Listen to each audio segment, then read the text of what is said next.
தியேட்டர்ல 1000 நாட்களை கடந்து ஒரு தமிழ் திரைப்படம் ஓடிட்டு இருக்கு அப்படின்னு சொன்னா உங்களால நம்ப முடியுமா?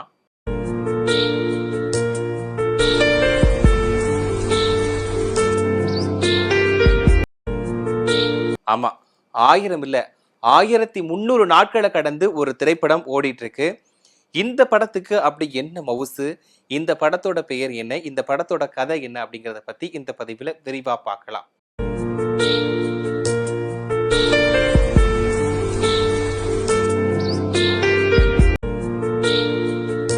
கடந்த 2010ஆம் ஆண்டுல கௌதம் வாசுதேவ் மேனன் இயக்கத்துல சிம்பு, த்ரிஷா உள்ளிட்டவங்க நடிச்ச படம் தான் விண்ணை தாண்டி வருவாயா. இந்த படத்தை எல்டட் குமார், மதன் உள்ளிட்டவங்க தயாரிச்சிருந்தாங்க. இந்த படத்துக்கு ஏ.ஆர். ரகுமான் தான் இசையமைச்சிருந்தாரு. இந்த படத்துல வி.டி.வி. கணேஷ், பாபு ஆண்டனி, விஜய் பாபு, லட்சுமி ராமகிருஷ்ணன் உள்ளிட்டவங்க நடிச்சிருந்தாங்க.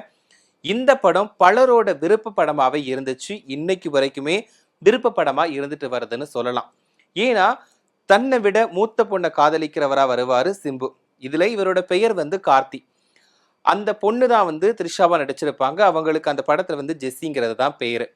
இவங்களோட 2 பேரோட காம்பினேஷனுமே இந்த படத்துல ரொம்பவே நல்லா இருக்கும்னு சொல்லலாம். அதாவது சிம்பு இந்த படங்களுக்கு முன்னாடி வரைக்குமே, அதாவது விண்ணை தாண்டி வருவாயா படத்துக்கு முன்னாடி வரைக்குமே துருத்துருன்னு இருக்கக்கூடிய கேரக்டர்ல தான் நடிச்சிருப்பாரு. ஆனா விண்ணை தாண்டி வருவாயா படத்துல ஒரு அமைதியான லவ்லி பாயா நடிச்சிருப்பாரு. ரொம்பவே அமைதியா தான் இருப்பாரு இந்த படத்துல.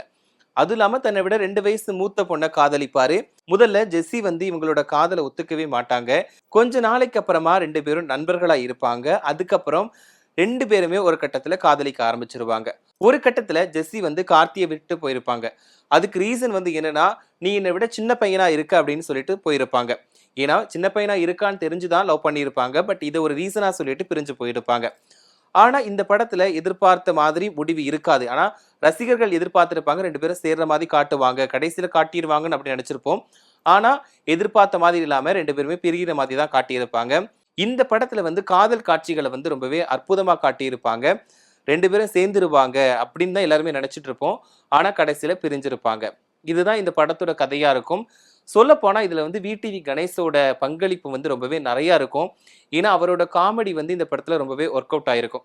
சென்னை பாஷையில இங்க என்ன சொல்லுது, ஜெஸ்ஸி ஜெஸ்ஸின்னு சொல்லுதா அப்படின்னு அவர் கேட்கக்கூடிய டைலாக் இன்னைக்கு வரைக்கும் ஃப்ரெண்ட்ஸுகளை கலாய்க்கிறதுக்கு அந்த வாக்கியத்தை பயன்படுத்திட்டு இருக்காங்கன்னே சொல்லலாம். அது மட்டும் இல்லாம ஏ.ஆர். ரகுமானோட இசை இந்த படத்துக்கு ரொம்பவே பலம் சேர்த்திருக்குன்னு ஏற்கனவே சொன்ன மாதிரி.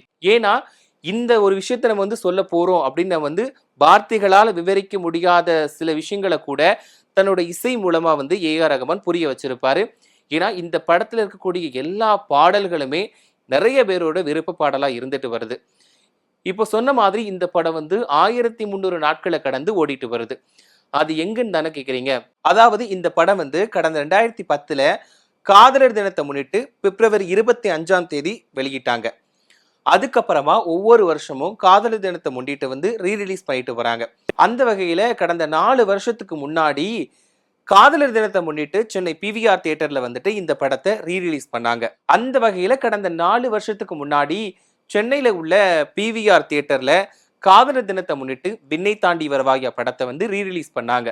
இந்த படம் தான் இப்போ 1300 நாட்களை கடந்து இந்த திரையரங்குல ஓடிட்டு வந்துட்டு இருக்கு.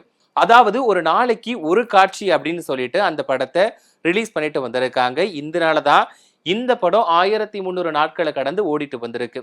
அதாவது இணை சேரா காதலோட ஆழத்தை அவ்வளவு அழகா இந்த படத்துல வெளிக்காட்டி இருப்பாங்க.